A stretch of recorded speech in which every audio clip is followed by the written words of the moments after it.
구독, 좋아요. 자, 2부 시작하겠습니다. 2부에는 조용술, 김문수 캠프, 승리 캠프라고 그러죠. 김문수 후보 승리 캠프 대변인을 맡고 계신데요. 조용술 대변인 나오셨습니다. 어서 오십시오. 예, 안녕하세요. 예. 자, 이 문제부터 여쭤볼게요. 지금 뒤에서 우리 김문수 후보에 대해서 어떤 경쟁력을 가지고 계신지, 어떤 특장점을 가지고 계신지 자세히 다룰 텐데 그에 앞서 민주당 문제를 좀 먼저 한번 몇 가지 여쭤볼게요. 어제 민주당의 후보 선출 영남권까지 했는데 지난번 충청권에서 88.1%로 이재명이 압승을 했고 영남권에서는 90.81%로 압승을 했는데 김동연, 김경수는 뭐 당연히 한 자릿수 3, 4, 5 뭐 이런 정도 내에서 지지를 확보를 했는데 예상은 했습니다마는 어쨌든 이 문제를 이재명이 앞서는 것이 앞선다를 뿐만 아니라 어떤 특징을 가지고 있는지 어떻게 분석을 하세요?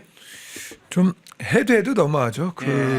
실제로 이제 어떻게 자유민주주의 국가에서 이제 90%에 육박하는 지지율을 받는 사례들은 없죠. 거의 없고 아돌프 히틀러가 그 정도 받았습니다. 그리고 또 뭐 소련, 북한, 이라크, 뭐 후세인이나 뭐 이런 사람들이 있을 때 90% 가까운 지지율을 받았었는데 대한민국의 소위 말하는 이제 공당이라는 곳에서 그리고 특히 이제 거대 정당에서 이런 지지율을 받는다는 거는 우리가 상식적으로 납득하기 많이 어렵죠.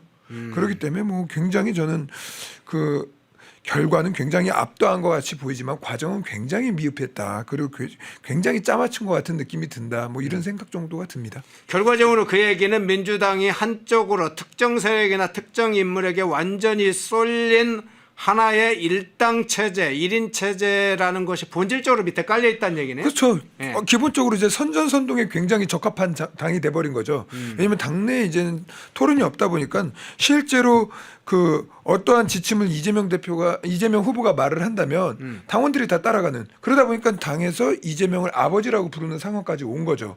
그렇기 때문에 진짜 아버지 민주당 그리고 아버지 이재명 이렇게 가는 게 아닐까 싶은데요. 민주당이 이꼴 이재명이 돼버렸다. 아버지가 됐죠. 예, 이 꼴이 아니라 그 아버지입니다. 참 김대중 전 대통령의 경우에도 김대중의 당이라고 부를 정도로 뭐 오랜 기간 동안 민주당이 그 전통이 있습니다만은 이런 정도의 압도적으로 나온 건 지난 15대인가요? 15대 뭐 대선에서 있긴 했습니다만 90%까지 얻지는 못했습니다. 80% 후반대 이런 정도였는데 그만큼 뭐 민주당을 또 지지한 사람, 이재명 지지한 사람들은 뭐 이재명이 상당히 조직 장악력이나 대외적인 어떤 능력을 갖춰서 그렇다 하는 거지만 전체주의 정당의 특징이 공통적으로 그렇죠. 민주정당일수록 그 안에 여러 다양한 정치 세력들, 다양한 인물들이 그 정당 안에서 그 능력을 충분히 발휘하기 때문에 일부분 지지율이 분산될 수밖에 없는데 공산당식 전체주의 정당은 특정 1인에 반대하는 세력들 다 제거하기 때문에 특정 1인, 특정 세력의 분포나 지지율이 몰릴 수밖에 없다. 그러니까 점점 정당이 민주정당이 아니라 공산당식 전체주의 정당으로 가고 있다. 이런 생각을 하는데 지난번에 왜 이재명이 자기는 과거에 보복은 당했지만 자기는 보복한 적 없다. 이렇게 해서 사람 조롱거리가 됐잖아요. 그 말이 됩니까? 지금 그 보복의 상징이 이재명인데 그 지난 이제 총선이나 지난 이제 선거 때 보십시오. 비명 행사라는 단어가 왜 나왔겠습니까? 그 너무나도 이제 자신에게 조금이라도 밉보이거나 싫은 소리 한 사람들 쳐내는 건 당연한 거고. 그리고 그 외에도 이제 성남시장으로서 이렇게 진행하면서 실제로 자신들에게 마음에 안 드는 반대되는 지역 주민들 영상 자료도 있습니다. 철거민들이 와가지고 항의하는데 이재명 대표가 매몰차게 그냥 물리력으로 그분들을 쫓아내는 장면들이 있거든요. 그러면서 그분들을 끝까지 탄압하고 문제 제기하고 그리고 본인은 그날 닿지도 않았어요. 닿지도 않고 이제 맨 마지막 장면에 보면 이렇게 넥타이를 오른손으로 메고 잠깐만요. 그날 철거민 영상 한번 찾아주시겠습니까? 한번 찾으시면 찾아주시고 그때 이제 오른손으로 넥타이를 만져놓고 그날 바로 기부 싸고 병원에 들어갑니다. 그러니까 이게 뭐냐면 다시 말해서 누군가를 쳐내기 위해서 어떻게 보면 픽션을 언제든지 구사할 수 있는 사람인데 보복의 정치를 안 한다? 보복의 정치를 안 한다는 거는 글쎄요. 그분은 보복이 아니라 그걸 갖다가 그 진압이라고 생각하는 거죠. 네. 늘 보면 다 진압이에요. 내란 진압 이렇게 다 진압인 거죠. 이분은 진압. 보복이 없습니다. 자신에게 도전하는 모든 세력은 다 진압을 하는 거기 때문에 기본적인 그 어떻게 보면 뇌의 그 퍼포먼스 자체가 좀 우리하고 좀 많이 다르다. 이렇게 볼 수 있는 거죠. 혹시 철거민 영상 저희가 예전에 틀은 영상인데 혹시 찾아지면 알려주시고요. 자 중간에 한번 좀 바로 찾아지면 한번 그거 틀어주시죠. 방금 이제 우리 조용실 대변인께서 이야기를 하셨는데 실제로 철거민들과 몸싸움하는 그 장면 잠깐 보겠습니다.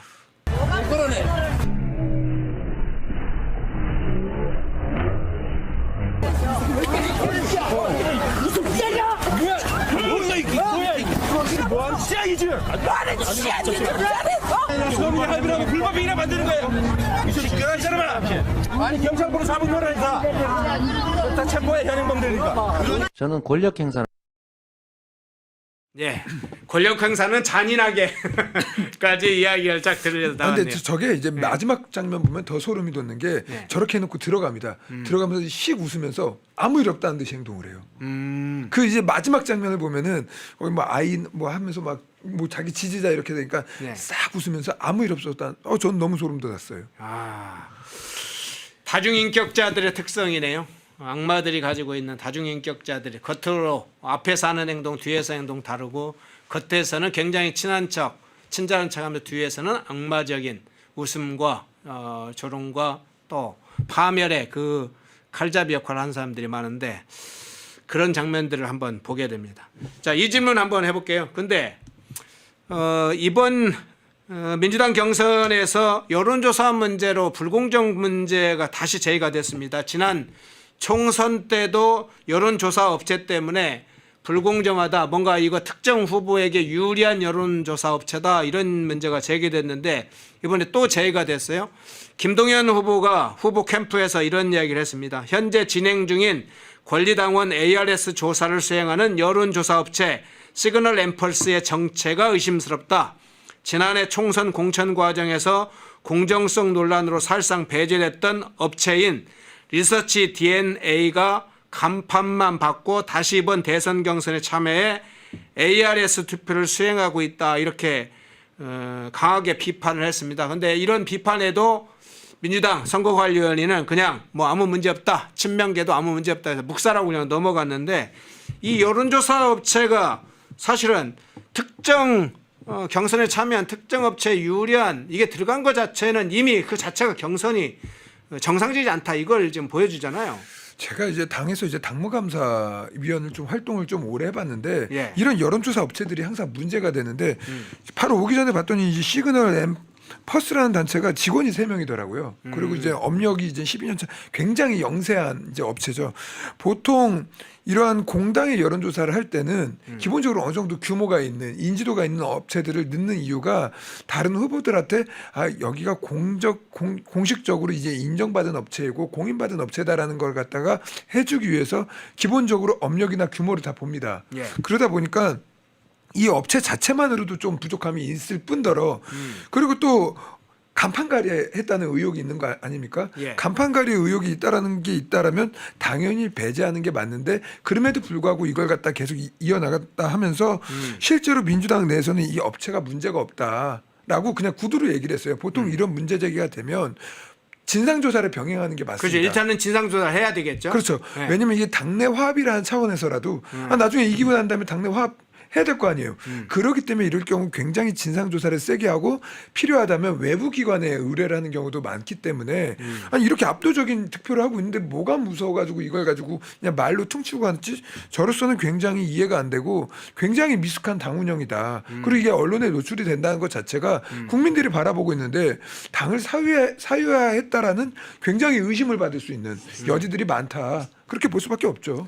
특히나 그 사실은 경선 과정에서 가장 중요한 역할을 하는 게 선관위인데 당 선관위가 이런 정도 지난번에도 저희도 기억을 하고 있다시피 리서치 DNA라는 여론조사 업체는 이재명 측에 관련된 인사가 만든 여론조사 업체이고 상당히 이재명에 유리한 여론조사를 많이 해온 업체로 민주당 총선 공천 과정에서 논란이 됐던 거 저희가 보도를 한 적이 있습니다. 그리고 저희만이 아니라 일간 여러 가지 일간지에서도 보도를 하고 분석한 기사들이 많이 있었는데 그 업체가 똑같은 사장이 똑같고 다 같다는 거예요. 등록된 주소지도 똑같고 그러니까 지금 말씀하신 주용실 대변인 말씀한 것처럼 간판가리만 했다.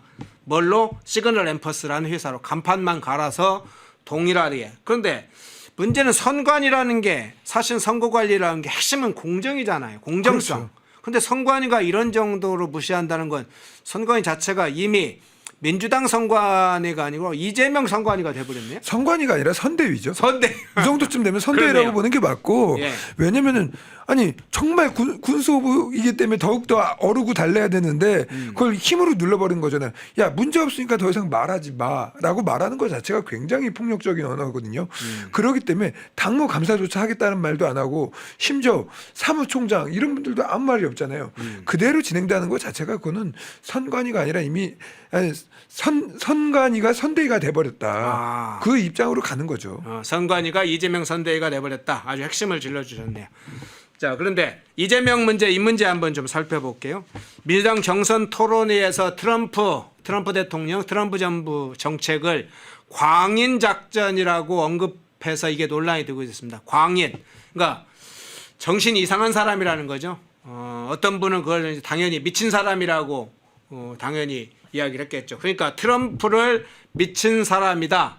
광인 작전, 미친 사람이 하는 정책이다. 뭐 이런 식으로 했다는 건데, 자, 트럼프 대통령에 대한 이재명의 생각, 이게 그대로 드러난 장면인데, 아니, 동시에 저는 이재명이 시진핑을 향해서 광인이라거나, 시진핑을 향해서 머저리라고 하거나, 학살자라거나, 뭐 이렇게 말한 적이 들어본 적도 없고, 김정은을 향해서 그렇게 했다 들은 적도 없는데, 트럼프 대통령을 향해서는 미친 사람이라고 그런 취급을 한 거네요. 아니 쉐쉐나 하죠 뭐. 쉐쉐.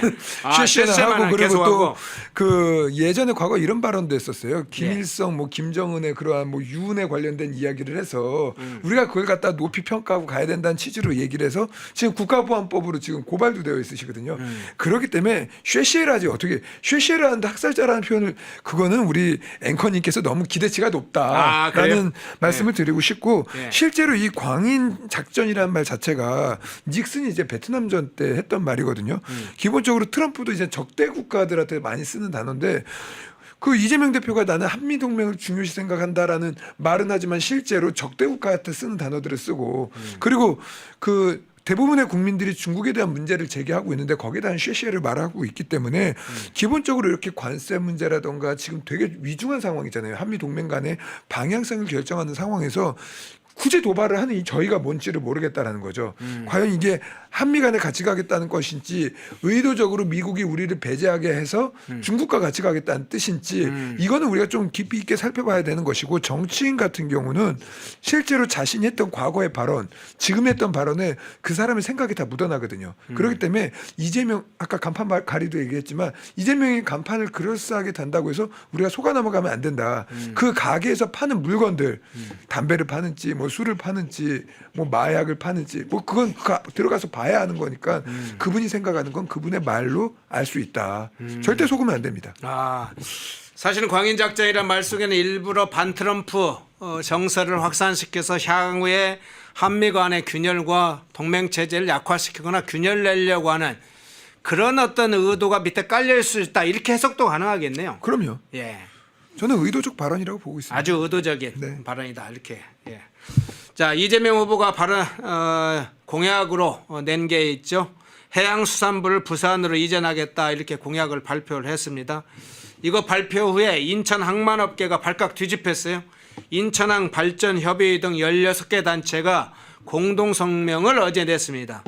어떤 내용이냐? 이렇게 냈습니다. 수도권 항만 경제의 거점인 인천 지역사회는 해수부 부산 공약에 대해 심각한 우려를 표한다. 이렇게 발표를 했어요. 자, 해양 강국으로 가는 데 있어 부산항은 굉장히 중요하죠. 특히나 태평양하고 연결되어 있기 때문에 이 해양 국가들 일본, 미국과에 있어서 당연히 부산은 중요한 해양항해 또 중요한 거점이기도 하지만 또 인천 또한 인천국제공항도 있고 인천항도 인천항을 통해서 대규모 물류가 전 세계적으로 이루어지고 있는데 이 공약에 대해서는 여러 가지 해석이 다를 수 있을 것 같아요. 그런데 저는 그 공약에 대한 문제도 그렇지만 이 각 부처가 이렇게 특정 지역으로 찢어지는 게 정상적인지 그 문제에 관한 의심은 있어요. 어떻게 보세요? 뭐 우선은 못된 정치죠. 못된 정치. 못된 정치고 깜짝 놀랐을 겁니다. 본인도. 왜냐면 이게 보통 이제 포퓰리즘을 이제 추구하는 이제 정치인들이 일단 선심성 공약을 던지거든요. 그러다 보니까는 이걸 옮긴다고 하면 부산 지역 주민들이 좋아하겠지 하고 던졌는데 인천 주민들이 난리가 나니까 이게 뭐지 하고 되게 굉장히 놀랐을 것이다라고 생각을 하고 있고 그리고 이제 제일 이게 후진적인 선심성 공약이 부처 찢어 놓기거든요. 그거는 실제로 이제 국가를 위해서도 실제로 도움이 안 되고 지역 경제를 위해서도 도움이 안 됩니다. 그래서 부산에 대해서 진짜로 만약에 부산을 발전시키고 싶다면 오늘 아침에 이제 김문수 캠프에서 하나의 정책 발표를 했거든요. GTX를 이제 창시한 게 이제 김문수인데 설계하고 그렇죠. 창시한 게 부산 지역에 GTX를 깔겠다는 거예요. 다시 말해서 지역을 발전시키려면 지역의 기반 산업을 만들고 그 안에 교통망을 만들어서 주민들이 산업을 발전시킬 수 있는 그러한 것들을 인프라를 조성을 해야 되는데 뭐 하나 붙여 넘긴다고 해버려서 그 지역이 발전되는 게 아니거든요.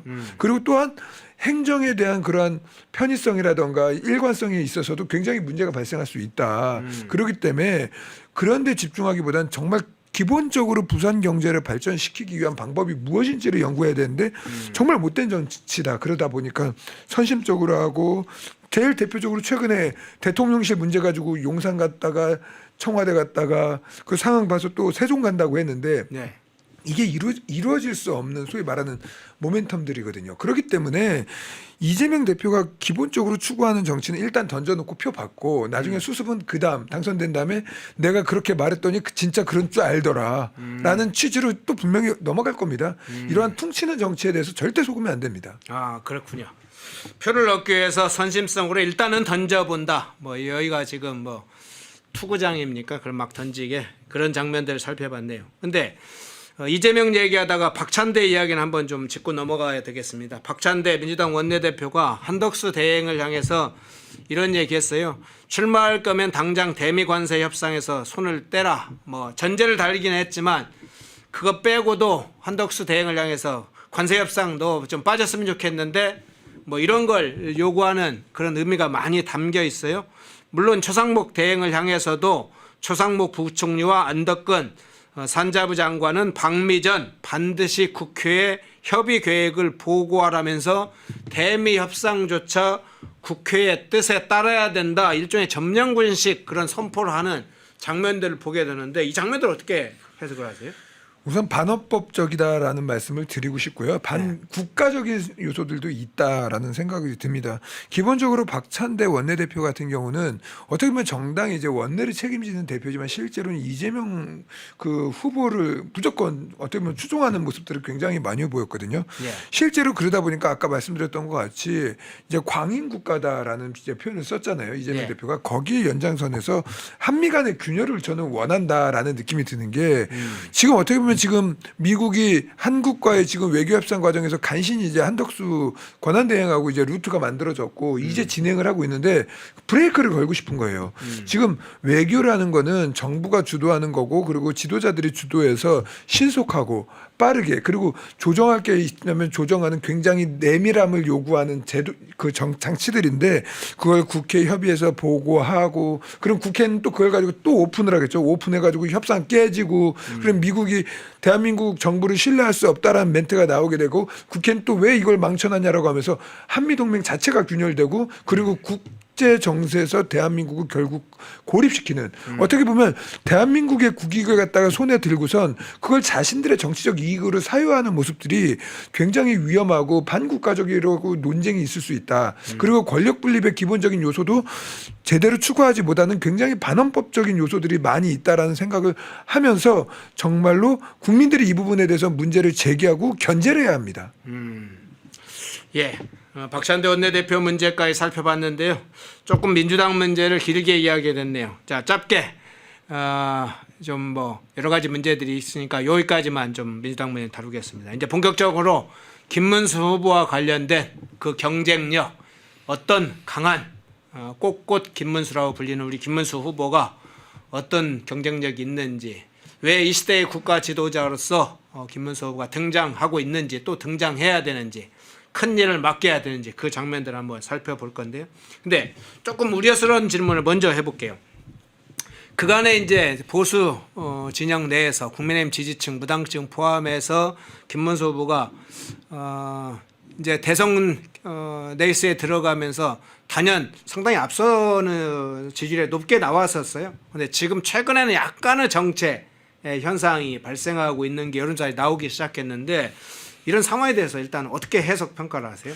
우선 뭐 기본적으로 캠프 내는 크게 동의하지 않고 있습니다. 네. 이유는 뭐냐면 뭐 오늘 이제 리얼미터 조사도 그렇지만 지난주에 비해서 올랐어요. 예, 올랐고요. 올랐어요? 예, 그리고 또 실제로 그 이제 객관식 형태 이제 문항들의 조사들 있지 않습니까?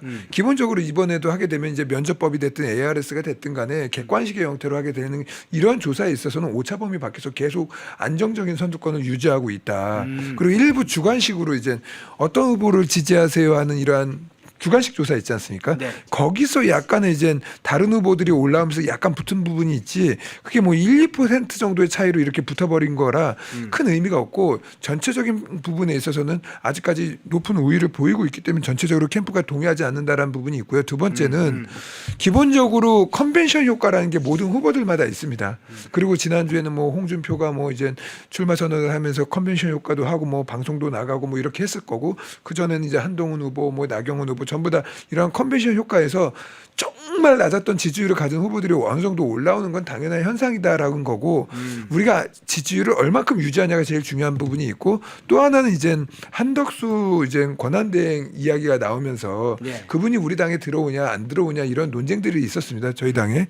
근데 실제로 들어오지 않았기 때문에 이제 그 부분에 대한 이제 동요되는 부분이라든가 변수들은 사라졌고 다시 원래의 지지율로 계속 회복될 거라고 보고, 실제 추이가 이번 주부터는 그렇게 나오고 있고 오늘자 조사도 그렇게 나오고 있다. 이 말씀을 드리고 싶습니다. 그런 이제 복합적 요인들 중에 다른 후보의 컨벤션 효과로 일시적으로 발생하지만 다시 이제 회복이 되는 과정의 국면에 들어서고 있다.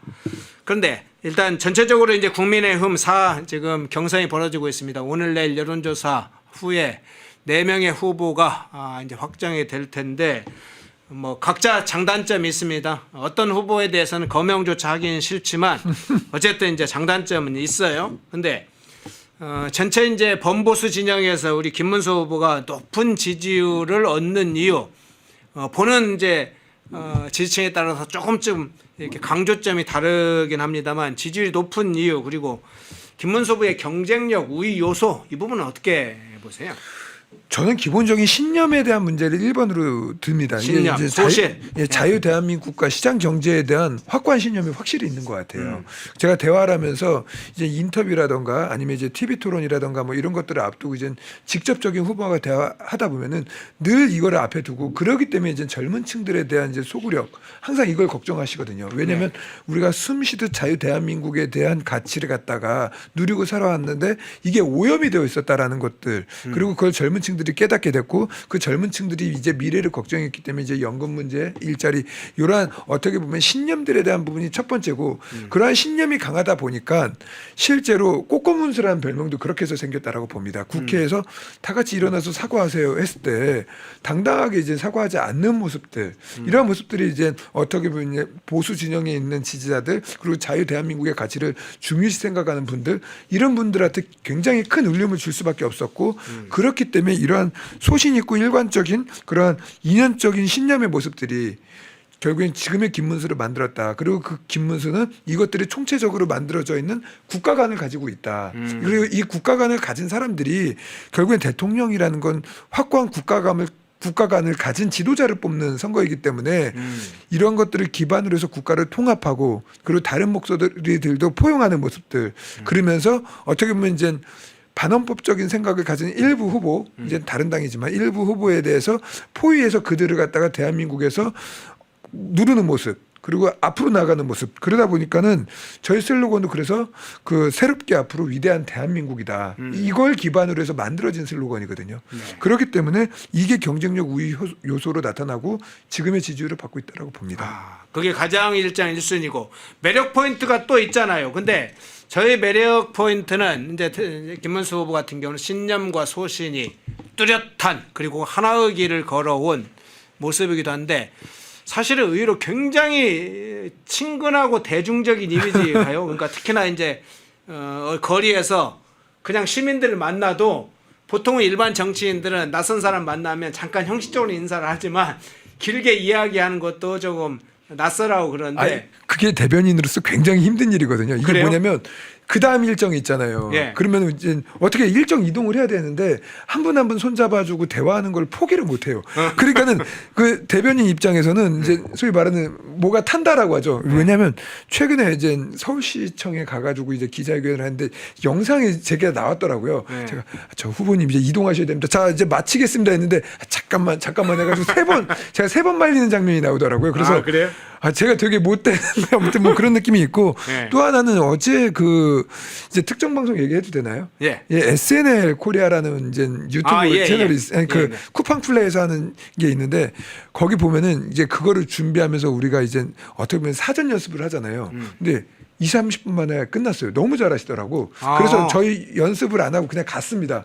갔는데 그 방송을 봤더니 너무 잘하는 거예요. 그걸 보면서 야. 그러니까 주변에 이제 김문수 이제 후보를 이제 오랫동안 같이 활동했던 동지들이 있잖아요. 네. 우리는 40년 동안 배신을 당했다. 저 사람이 저렇게 코믹한 줄 몰랐다. 아, 저런 모습을 처음 봤다. 이런 얘기를 하면서 굉장히 오히려 저렇게 재밌는 모습을 보면서 그동안 우리를 속여왔다. 우리가 억눌렀다. 너무 억눌렀다라는 이게 뭐냐면 네. 친근하고 유머 코드가 굉장히 있으면서 확고한 신념이 있다. 그래서 여기 계신 우리 이제 그 이제 시청자분들께서도 한번 유튜브에 이제 김문수 SNL 치면은 생각보다 굉장히 깜짝 놀랄 겁니다. 다른 후보들에 비해서 얼마큼 이 사람이 진솔하고 그리고 삶의 궤적이 얼마큼 탄탄한지 그리고 얼마나 웃긴지 충분히 볼 수 있지 않을까라는 생각을 합니다.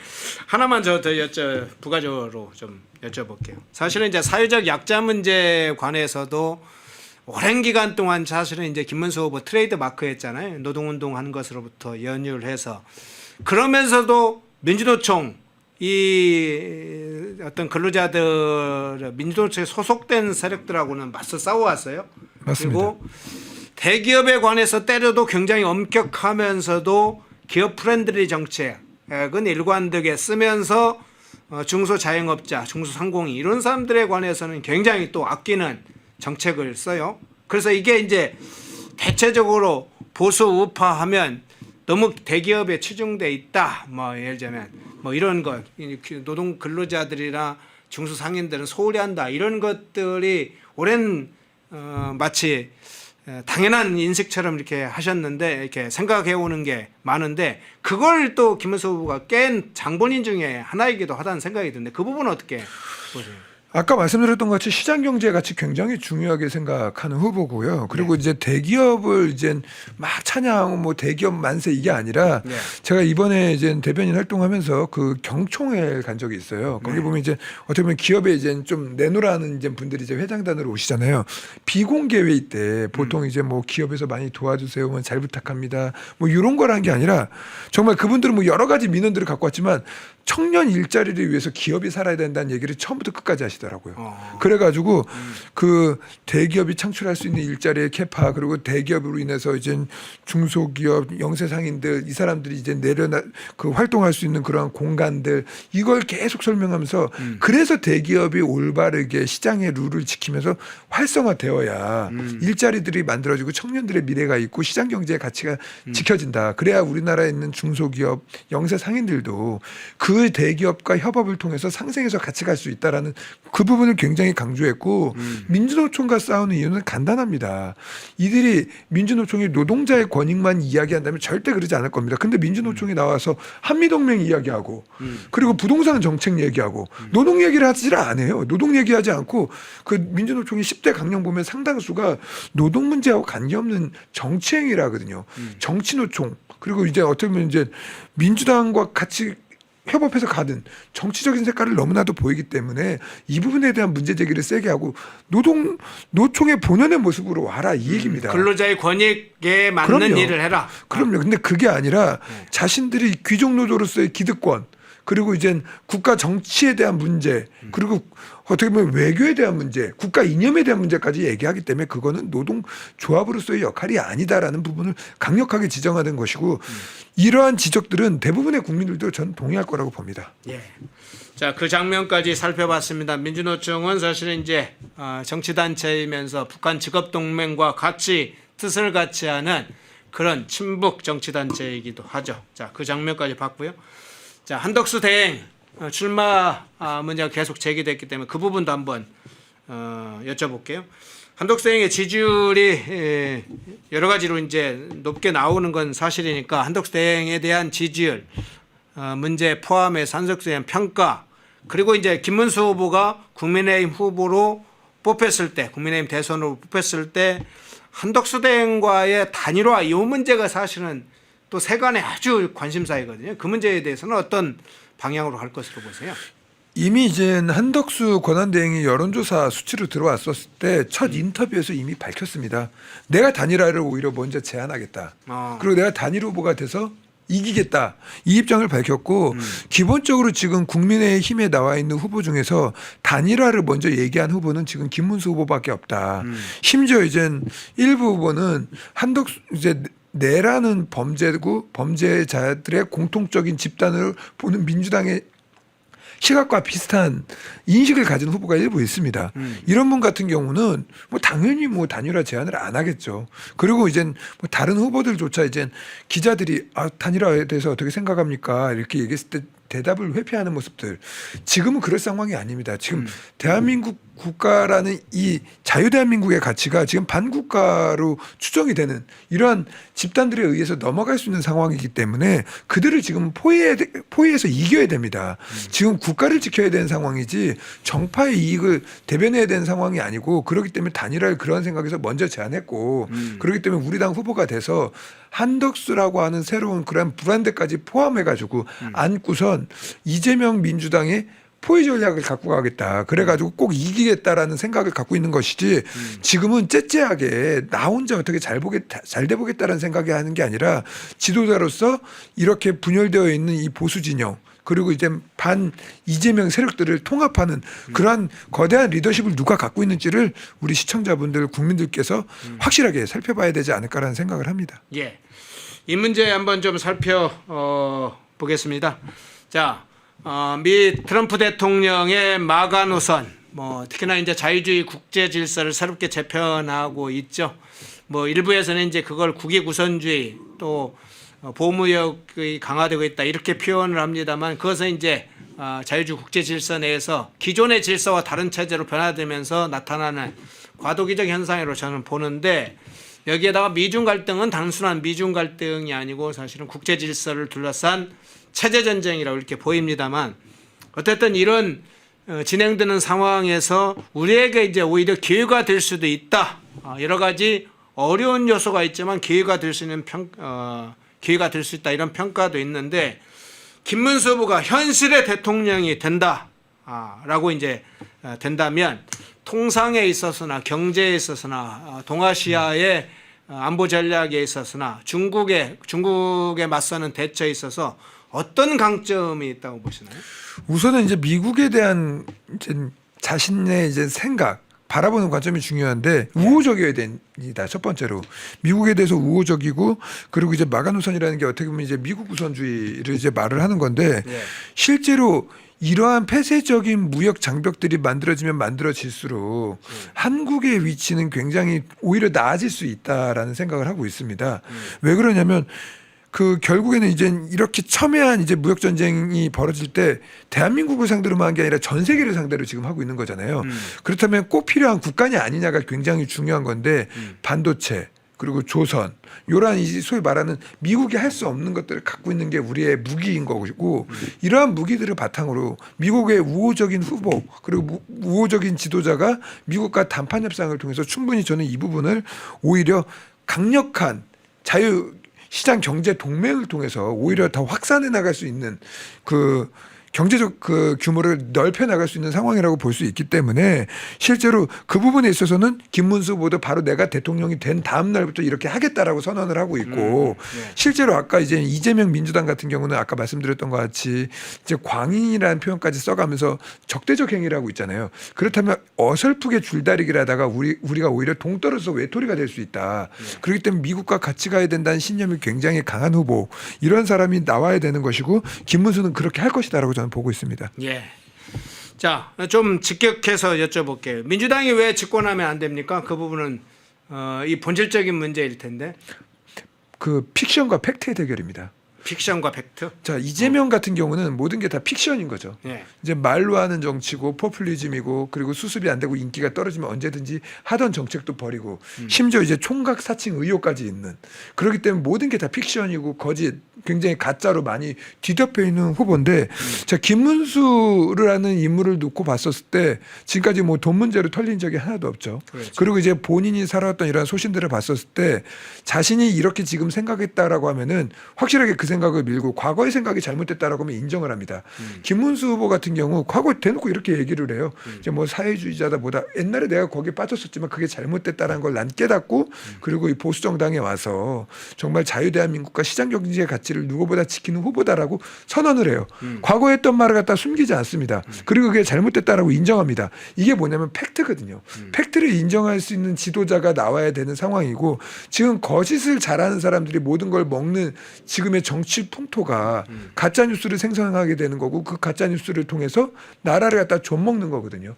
그렇기 때문에 지금은 국가를 비정상을 정상화하는 시간인 것이고 그렇기 때문에 팩트를 갖고 있는 후보가 픽션을 갖고 있는 후보한테 이겨야 되고 그리고 팩트를 가진 김문수가 꼭 된다라고 말씀드리고 싶습니다. 예. 이제 거의 마지막 질문들에 다가왔는데요. 근데 이제 이재명을 이야기를 하다 보면 방금 이제 민주당이 왜 집권하면 안 되느냐, 김문수 후보가 왜 좀 국가 지도자로서의 적절한 이야기를 해주셨는데 민주당의 내부에 좀 긴장 관계를 주는 세력이 있습니다. 그게 이제 새미래민주당이잖아요. 새미래민주당의 상임 고문으로 있는 이낙연 전 총리 이번 이제 총 후보에 나설지 뭐 이낙연 전 총리가 나서지 않는다 하더라도 반명 플랫폼 또는 반명 빅텐트에 어떻게 결합할지 이 문제도 관심이 지금 일부 쏠리고 있는데 이게 대선 판도에 어떤 영향을 주신다고 보세요? 상당 부분 저는 어느 정도의 영향을 미칠 거라고 봅니다. 그 이제 이 당의 이제 대표가 지금 현재 전병헌 대표시죠. 네. 이분께서 이제 그 이제 공개 발언을 통해서 이재명을 갖다가 반대한다라는 선언을 했습니다. 반대했고 그리고 그들과 반대할 수 있는 사람들과 연대해야 된다는 입장의 취지의 발언들을 많이 해왔거든요. 네. 그렇기 때문에 실제로 지금 어떻게 보면 호남에서도 보면 얼마 전까지 윤석열 대통령 지지율이 굉장히 높게 나왔던 이전과 다르게 이건 뭐냐면 호남 내에서조차 이재명은 정말 안 된다라는 인식이 굉장히 강해져 있고 그게 대한민국의 전체적인 정서이기 때문에 그러한 이재명의 대체제로서 이낙연 굉장히 저는 훌륭한 사람이다. 그리고 이재명을 꺾는데 좀 도움을 주셨으면 좋겠다. 그리고 더 나아가서 우리 이제 전체적인 포위 전략을 하는데도 동참을 하셔가지고 이재명을 꺾는데 단일 대우로 들어오시고 함께 하셨으면 좋겠다라는 생각까지 갖고 있습니다. 예, 마지막 질문 드릴게요. 지금 이제 우리 국민들에게 그리고 범보수층에게 이 대선 과정에서도 그렇고 최종적으로 김문수 후보가 대선 후보로 결정이 되고 이재명을 꺾고 대통령으로 되는 그 전 과정을 하나의 이제 뭐 드라마라고 생각한다면요. 김문수 후보가 어떤 후보로 기억되고 어떻게 평가되길 기대하시는 건가요? 아까 말씀드렸던 슬로건하고 똑같습니다. 예. 이제 새롭게 앞으로 나가서 위대한 대한민국을 다시 만들어내는 그런 후보로 이제 기억되길 원하고 큰 대한민국이라는 틀에서 그 어떻게 보면 이제 가짜로 뒤덮이고 도덕적 법적 논란이 있는 이재명 후보 이러한 정치를 끊어내고 새롭게 이제 국민이 행복하고 다시 경쟁하고 다시 분화하는 어떻게 보면 이제 그 민주주의의 본연의 가치 자유 대한민국의 본연의 가치를 세웠던 후보로 기억되길 원하고 있고 본인도 그렇게 하겠다는 마음가짐을 갖고 있습니다. 예. 자, 오늘 2부에 조용술 김문수 후보 승리 캠프 대변인 모시고 자, 민주당의 지금 행태들 그리고 김문수 후보의 저력 이 문제를 중점적으로 살펴봤습니다. 조영실 대변인이었습니다. 고맙습니다. 예, 감사합니다. 모두가 숨죽이고 침묵하던 시절 페렌데마이크는 앞장서 자유, 진실, 시장을 외쳤습니다. 자유 우파 정권이 힘들게 다시 들어선 이후에도 대한민국을 위협하는 세력과의 싸움은 여전히 계속되고 있습니다. 2025년도에도 페렌데마이크는 흔들림 없이 달려갑니다. 자유민주주의 수호의 선봉이 되겠습니다. 2025년 페렌데마이크와 함께해 주십시오.